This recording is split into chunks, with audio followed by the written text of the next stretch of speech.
Muito bem, esse intervalo está tão curto, hein? Coisa rápida o intervalo agora, não dá nem para a gente colocar a conversa em dia, mas tudo bem. Serviço é serviço e intervalo é intervalo. Chega antes do horário, né? É verdade, Conversa eu estava aqui fora do horário de trabalho. Mas se falar em horário, a Casa das Sopas tem o seu horário bastante bem definido. O horário para o almoço é a partir das 11 horas da manhã. Isso não quer dizer que você vai chegar na Casa das Sopas e a porta estará fechada. Não, a porta está aberta, você sobe a escadaria, sobe freguês, desce fã da Casa das Sopas. A partir das 11 horas serve o almoço. A janta a partir das 7 horas, só que da noite, 19 horas. A sopa é o prato predileto, é o prato principal no horário noturno. Por isso que a casa se chama Casa das Sopas. Tem uma variedade bastante interessante de sopas para você. Mas você não pode perder a canja, hein? A canja eu recomendo aqui da bancada para você. Melhor tempero, melhor comida caseira, melhor sopa do Balneário Camboriú. É aonde, Joaquim Lacerda? Casa das Sopas. Na Avenida Brasil, 1415, bem na parte central do Balneário Camboriú. E o precinho é um precinho bastante interessante, convidativo. E as polêmicas acerca da votação para a escolha da nova presidência do Diretório Central dos Estudantes da Univale ainda vai dar o que falar. Ontem, membros da chapa Reconstruir, que foi impugnada por acusação de irregularidades durante o processo eleitoral, fizeram um protesto em frente ao órgão que fica dentro da universidade. Veja. Eu não recebi nenhum notificado, eu quero saber aonde que está o pedido de impugnação da nossa chapa formalizado. Ou seja, nós queremos a recontagem dos votos e é isso que nós vamos fazer a partir de agora. A gente não teve o direito de acompanhar essa contagem dos votos. Nossa chapa foi impugnada sem um motivo plausível, né? De forma injusta, com um tempo incoerente. A gente não recebeu até agora nenhum requerimento, nada oficializado. A comissão eleitoral não veio aqui entregar nenhum requerimento oficial, nenhum edital oficial de eleição, né? Então a gente não considera uma impugnação real da nossa chapa, justamente por não ter recebido no prazo previsto em regimento um requerimento ou um informativo de chapa de impugnação, até porque não tivemos direito à defesa, né? Não tivemos direito à ampla defesa sobre esse fato, né? Direito à defesa. Olha, e pela impugnação da chapa Reconstruir, durante esta semana, a polícia teve que ser acionada para conter os estudantes que ameaçavam invadir o local onde eram apuradas as urnas. Na ocasião, a PM encontrou com um dos jovens uma arma de brinquedo. Ele foi ouvido e liberado. Quero só falar uma coisa, eu quero ver o ano que a gente vai acompanhar uma eleição do diretório aqui em Itajaí, na universidade, que não há confusão. E interessante que todo ano é a mesma coisa, né? A chapa que não tem interesse da direção da casa, sempre, de alguma forma, está reclamando, é prejudicada, enfim. Então, sempre os mesmos nesse diretório acadêmico da Univale. Eu acho que tem que parar com esse negócio. É igual a sindicato. Sabe? Quer dizer, tudo aquilo que a gente esperava de um estudante universitário, que a gente espera que seria mudanças radicais no comportamento de eleitores, no comportamento, né, do nosso processo eleitoral nesse país, eles fazem exatamente ao contrário, ou seja, eles estão mostrando que eles aprenderam tudo aquilo que os políticos, que muitos deles admiram, fazem constantemente. Que é falcatruas na hora de eleição, se puder passar a perna, passa e assim vai. Quer dizer, deveriam dar o exemplo, não estão dando o exemplo. Esses jovens alunos da Univale e futuro, dizem, né, da nossa nação. Eu não quero, de forma alguma, tirar uma vírgula do que você acabou de expressar aqui na bancada, Lacerda.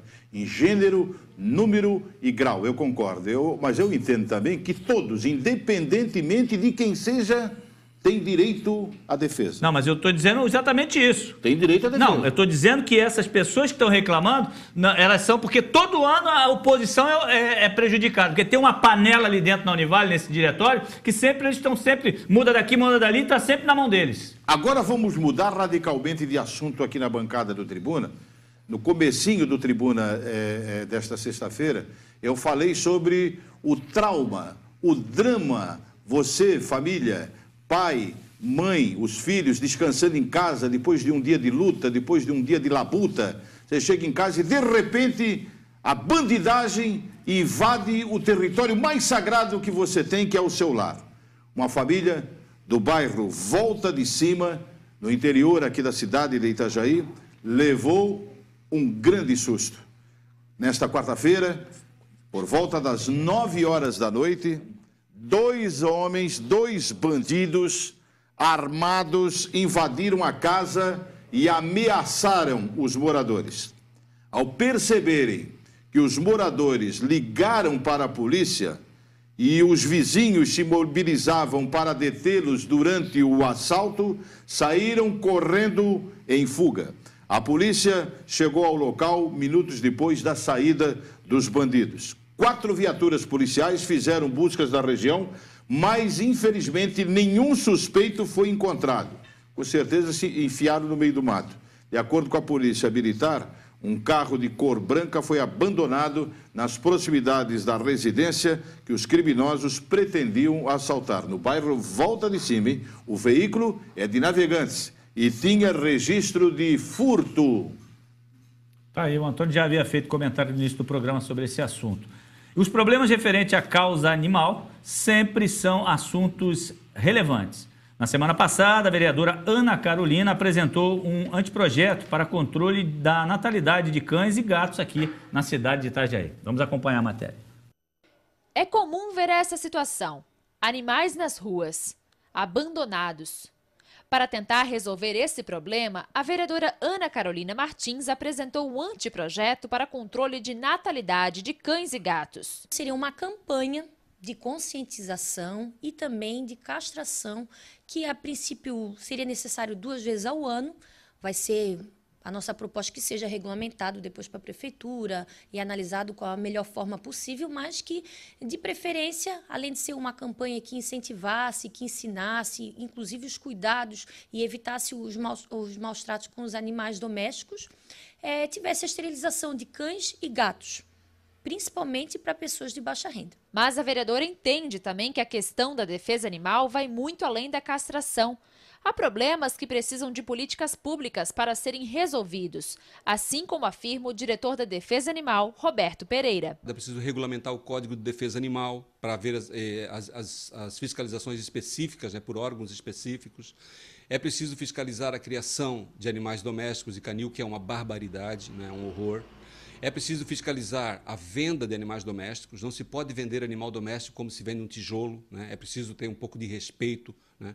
Então, é preciso acertar todas essas coisas para que efetivamente venha a diminuir os animais de rua, né? Aqui os animais abandonados na cidade, e que com isso vai efetivamente diminuir o sofrimento desses animais. Ana Carolina, que levantou essa questão na Câmara de Vereadores há um mês, em reunião com representantes da causa animal, afirma que sabe da importância das políticas públicas. A FAMAI, aqui de Itajaí, que é responsável, tem uma diretoria própria, mas que ainda não está equipada da forma que deveria. Numa rápida consulta aos profissionais que lá trabalham, a gente entendeu que eles atendem cerca de 10 a 12 ocorrências por dia, sendo que possui 2 ou 3 no máximo profissionais. Então, é incompatível ainda com a realidade animal aqui de Itajaí.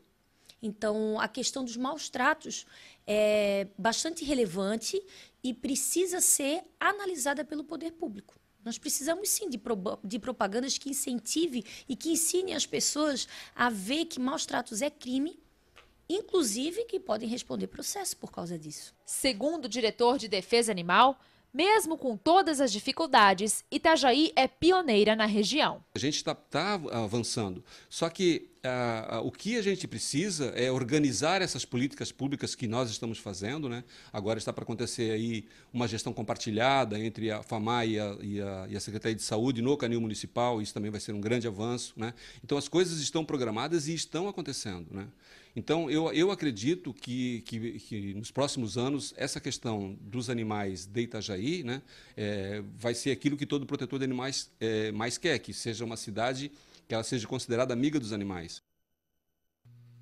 Esse rapaz, o Roberto, assim como o Genésio, professor, desde que eu lembro do Roberto também, do SOS Animal, ele vem sendo um paladino dos animais aqui em nossa cidade. Não somente cachorro, como gato, os animais de uma forma geral. Isso daí é do tempo do Zorro, hein? Paladino. Faz tempo. Meu Agora, Deus do céu. E parabéns à vereadora Ana Carolina. Eu acho que o vereador, assim, os bons exemplos estão aí. Quando o vereador é bem intencionado num anteprojeto, num projeto, ele busca alguma coisa que possa beneficiar a nossa população, no caso não somente a população, mas também os animais, acaba encontrando. E pode ter certeza que ela vai encontrar amparo para esse anteprojeto, principalmente junto à comunidade, junto à sociedade. Ô, Antônio, deixa eu só te falar uma coisa. Só para lembrar aqui o que eu falei com relação ao Zorro, não é esse que a gente vê aí no cinema, não. É aquele ainda do Tonto, né? Da época do Paladino, da época do Zorro do Tonto. Aquele que era do Velho Oeste lá, tá? Só para tu lembrar. Tu tá falando aí dessa situação aí de projetos, né? Anteprojetos. Olha só essa situação aqui. Hoje pela manhã eu tive uma conversa um pouquinho mais acirrada com o vereador que propôs e passou essa lei aqui, que é o Paulinho Amandio, porque o projeto de lei proíbe que radares de semáforos multem quem passar pelo sinal vermelho aqui em Itajaí. Multas em semáforos de Itajaí apenas para quem ultrapassar a velocidade máxima permitida. Um projeto de lei aprovado nesta semana pelos vereadores proíbe a cobrança de infração por meio de radares instalados nas sinaleiras para quem furar o sinal vermelho. A proposta é de Paulinho Amandio, com a justificativa de que alguns semáforos ficam em locais de difícil visualização e em outros pontos onde é complicado convergir para a esquerda. Para entrar em vigor, o projeto precisa ser sancionado pelo prefeito Jandir Bellini. E aí eu confesso que eu não entendi, fui questionar o Paulinho com relação a isso. Aí a discussão, ele disse o seguinte, que tem alguns, tipo alguns locais aqui da cidade, que o pessoal tem que fazer a convergência e aí tem um caminhão na frente. E aí, muitas vezes, a pessoa não consegue estar no meio da sinaleira e não consegue fazer a curva. Então, os semáforos, os radares que estão ali, estão multando essa pessoa. Aí eu perguntei para ele, o que eu questionei foi duas coisas. Primeiro, na lei de trânsito, a gente sabe que tem uma distância mínima entre os carros. Você não pode estar grudado na traseira do outro carro, senão você já está cometendo uma infração, evidentemente. Se o cara freia, tu entra na traseira dele. Tem que ter uma distância de segurança. E ele disse que a pessoa não conseguiria ver porque estava grudado na traseira. E outra coisa, se você percebe que o trânsito está lento na tua frente, os carros estão andando devagar, você vai aproveitar o sinal e meter teu carro no meio do cruzamento, você também está cometendo uma irregularidade. Então, você tem que aguardar e esperar. Aí ele está dizendo que em alguns casos é perigoso, não sei o quê, justamente no período em que volta agora, a partir de segunda-feira, os radares começam a ser instalados e testados aqui na cidade. Tem coisas que não dá para entender. Tem uma lei federal que regulamenta, que é o Código Brasileiro de Trânsito. Aí querem inventar. Tem um radar ali para proibir, para punir aquele que comete irregularidades, infração. Não a pessoa correta. A pessoa correta vai fazer o que é correto. Se tem problemas com relação à mobilidade urbana, a pessoa está presa ali no trânsito, regula os radares para o tempo que é previsto, ou seja, você tem que ter o tempo de 4 segundos do amarelo para poder você ainda ter tempo de passar, não em alta velocidade. O amarelo não é para acelerar, é para diminuir a velocidade. E esse amarelo ele tem 4 segundos para trocar até do verde para o vermelho. Então são 4 segundos. Se não está regularizado, você tem que regularizar. E só 2 ou 3 segundos depois é que o radar deve disparar. Onde é que você conseguiu esse tempo aí de 4 segundos? Isso foi um professor da Univale que falou isso. Você quer que eu leia para você quem falou? Não, eu só quero saber o seguinte, se isso realmente vigora. Aqui, ó, o professor da Univale, especialista em regulação de transporte terrestre, o Marco Cardoso, diz que o trânsito de Itajaí tem vários pontos como o que foi descrito. No caso do sinal amarelo, por exemplo, ele deve durar 4 segundos em vias cuja velocidade máxima é de 60 km. Então tá. Aí, eu estou falando com base em informação técnica. Não estou divergindo do professor de forma alguma.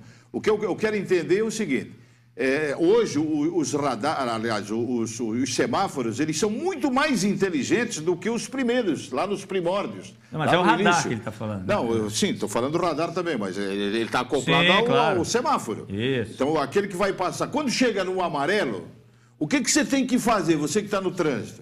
Diminuir a velocidade e parar o seu carro. Com certeza. O amarelo é sinal de atenção. Salvo você já esteja numa situação em que você... Por isso que tem 4 segundos. Exato. E acontece muito disso também. Dependendo do semáforo que está à sua disposição naquele instante. E aí, se você passar e não conseguir em 4 segundos, você vai acabar sendo multado. Você sabe por que existe sinaleiro, por que existe radar, por que existe redutor de velocidade? Porque existe o mau motorista. Com certeza, compadre. Olha, vamos para o intervalo e voltamos na sequência para a última parte do nosso programa Tribuna na TV. Fique com a gente um instante só.